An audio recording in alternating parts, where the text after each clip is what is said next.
আসসালামু আলাইকুম, কি অবস্থা সবার? আমি সোহানুর রহমান, পড়াশোনা করতেছি ঢাকা বিশ্ববিদ্যালয়ে। আজকে তোমাদের ম্যাথের প্রতিটা চ্যাপ্টার শেষ করার একটা ডিটেইলড রোড ম্যাপ দিয়ে দিব, ঠিক আছে? এসএসসির পোলাপান যারা আসো, আমি ম্যাথ নিয়ে অলরেডি একটা ভিডিও বানাইছিলাম যে ম্যাথে ভালো করা কি জাস্ট মিথ কিনা। ওইটার মধ্যেও আমি এই জিনিসটা নিয়ে হালকা পাতলা কথাবার্তা বলছিলাম। আজকে আমি মোটামুটি ক্লাস 9-এর যদি কোনো স্টুডেন্ট থাকো অথবা 10-এর স্টুডেন্ট, একটা চ্যাপ্টার তুমি নতুন স্টার্ট করতেছো ম্যাথের, তুমি অ্যাকচুয়ালি কিভাবে আগাবা অ্যান্ড কখন তুমি বুঝবা যে তোমার অ্যাকচুয়ালি চ্যাপ্টারটা শেষ, ঠিক আছে? সো আমরা ডিটেল রোড ম্যাপ নিয়ে কথা বলবো। অ্যান্ড একটা জিনিস মাথায় রাখবা, it's really not that complicated. অত জটিল না যত জটিল আমরা অ্যাকচুয়ালি ভাবি, ঠিক আছে? তো একদম স্টেপ বাই স্টেপ আমরা যদি আসি, একদম প্রথমে দেখো, ফার্স্টে তোমারে যখন থিওরি পড়ানো হবে, হ্যাঁ অবভিয়াসলি থিওরি পড়তে হবে। তোমার যদি কেউ থিওরি না পড়ায় দেন অ্যাকচুয়ালি তোমার পড়ার প্রসেসের মধ্যে ভুল আছে। তুমি যেই চ্যাপ্টারই পড়ো না কেন, হইতে পারে তুমি হায়ার ম্যাথের স্থানাঙ্ক জ্যামিতি পড়তেছো, দ্বিপদী বিস্তৃতি পড়তেছো, জেনারেল ম্যাথের তুমি সসীম ধারা পড়তেছো, যাই পড়ো না কেন, একটা এলিমেন্টারি লেকচার এরকম থাকবে যেখানে তোমাকে, তুমি যদি কারো কাছে ব্যাচে পড়ো অথবা কেউ যদি তোমাকে বাসায় টিউশন করায়, অথবা তুমি যদি আমাদের ওয়ান স্টপ একাডেমিক প্রোগ্রামে থাকো, যেখানেই থাকো না কেন, ওয়ান স্টপে কিন্তু আমরা প্রথমেই একটা ক্লাস দিই যেটা হলো থিওরির ক্লাস। ওইখানে তোমার থিওরি আলোচনা করা হবে।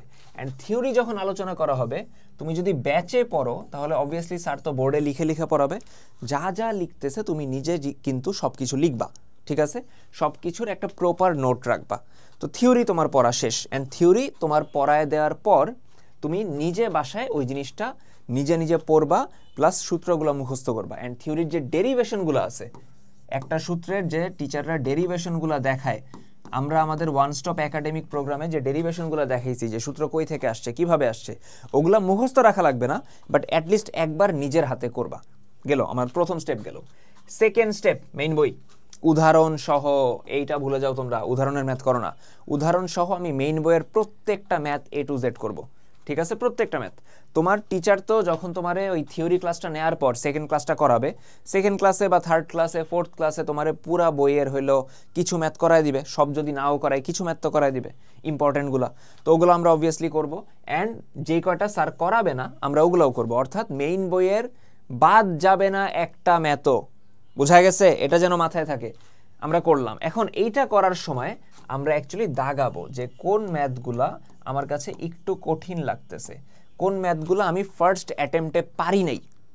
যেই ম্যাথগুলো আমি ফার্স্ট অ্যাটেম্পটে পেরে গেছি সেগুলো নিয়ে আমার আর মাথা ব্যথা নেই, সেগুলো আমি এমনও পারবো। যেগুলো আমি ফার্স্ট অ্যাটেম্পটে পারি নাই ওইগুলাই আমার হইলো দাগায় রাখতে হবে, যেন ফার্দার আমি রিভাইজ করার সময় এগুলো আমি বারবার দেখতে পারি, ঠিক আছে? অ্যান্ড এটাই আমি বলছি যে মার্ক করে রাখা লাগবে।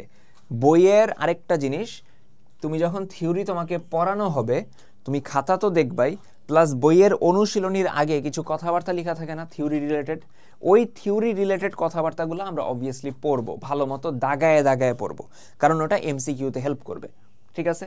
গেল ফার্স্ট স্টেপ করলাম, সেকেন্ড স্টেপ, থার্ড স্টেপে আমি মার্ক করে রাখছি।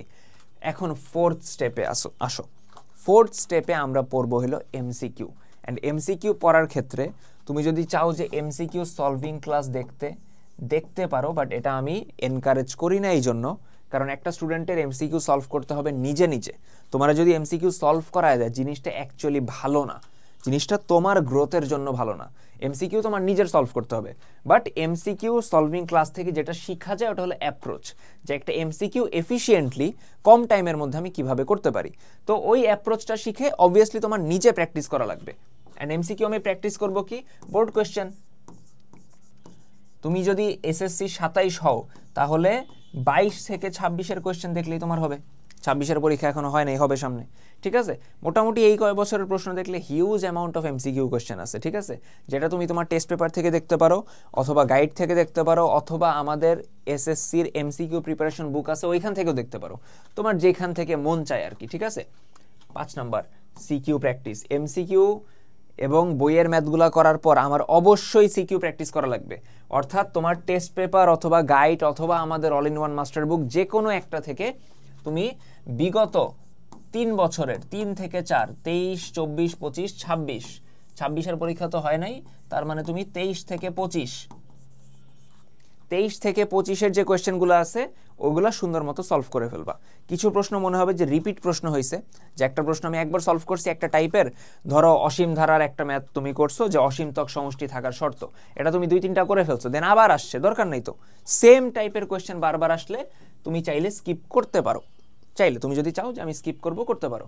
অ্যান্ড সিকিউ প্র্যাকটিস করার সময় আমি দাগাবো যে কোন ম্যাথগুলো আমি ফার্স্ট অ্যাটেম্পটে পারতেছি না, কোন সিকিউগুলো আমার ঝামেলা হইতেছে, দেন ওগুলা টিচাররে দেখাও, আমাদেরকে বলো, যাদের বলো, বাট ওগুলা সলভ করায় নাও, তোমার ডাউটগুলা ক্লিয়ার করায় নাও, ঠিক আছে। অ্যান্ড এই স্টেপগুলো যখন তুমি ফলো করবা, প্রথমবার তোমার চ্যাপ্টারটা পড়া শেষ। সেকেন্ডবার যখন রিভাইজ দিবা, পরীক্ষার আগে হোক বা 1 সপ্তাহ 2 সপ্তাহ 1 মাস পরে হোক, রিভাইজটা কিভাবে দিবা, তুমি খাতার থিওরিটা একটু চোখ বুলাবা, দেন মেইন বইয়ে যাবা, মেইন বইয়ে যায় হলে ওই যে দাগানো ম্যাথগুলো ছিল, দাগানো ম্যাথগুলো তুমি করবা, দাগানো ম্যাথগুলো তুমি করবা, আর দাগানো বাদে যে ম্যাথগুলো যেগুলো ফার্স্ট অ্যাটেম্পটেই পারছিল ওগুলো একটু চোখ বুলায় নিবা, আচ্ছা ঠিক আছে। অ্যান্ড এমসিকিউ সিকিউর ক্ষেত্রেও যেই কাজটা করবা, তুমি ওই দাগায় রাখছো যে ওইগুলাই রিভাইজের সময় বারবার দেখবা। অ্যান্ড এমসিকিউতে কিভাবে ভালো করতে হবে এটা নিয়ে আমি সেপারেট একটা ভিডিও বানায় রাখছি, ওটা দেখে ফেলো, চ্যানেলেই আছে যে এমসিকিউতে ভালো মানে করবো কিভাবে, ঠিক আছে। সো এই হলো আমাদের ম্যাথের ডিটেইল স্টেপ, যেটা ফলো করে আমি অবভিয়াসলি ম্যাথ এবং হায়ার ম্যাথে এসএসসি লেভেলে 100-তে 100, যদি প্র্যাকটিক্যালি 25 পাই, ইজিলি আনতে পারবো, ঠিক আছে। সো এই কথা বলতে বলতেই আমাদের এসএসসি 26 যারা আছো, তোমাদের পরীক্ষা কিন্তু একদম কাছে আসতেছে। অ্যান্ড প্রতিবারের মতো এইবারও আমরা এলআরবি প্রোগ্রাম নিয়ে আসছি, লাস্ট শর্ট রিভিশন ব্যাচ নিয়ে আসছি, যেখানে তোমাদের প্রত্যেকটা চ্যাপ্টার, শর্ট সিলেবাসের প্রত্যেকটা চ্যাপ্টারের সিকিউ এমসিকিউ থিওরি একদম ধরে ধরে কম্প্যাক্ট ওয়েতে সলভ করা দেওয়া হয়েছে। তো দেরি না করে এনরোল করে ফেলো এখনই। অ্যান্ড যাদের সিলেবাসের অবস্থা খারাপ, অনেক কিছু বাকি আছে, এনরোল করে ক্লাস করা শুরু করো, ঠিক আছে। দিন কিন্তু বেশি নাই। নেক্সট দেখা হবে অন্য কোনো ভিডিওতে, তার আগ পর্যন্ত পড়াশোনা করতে থাকো। আল্লাহ হাফেজ।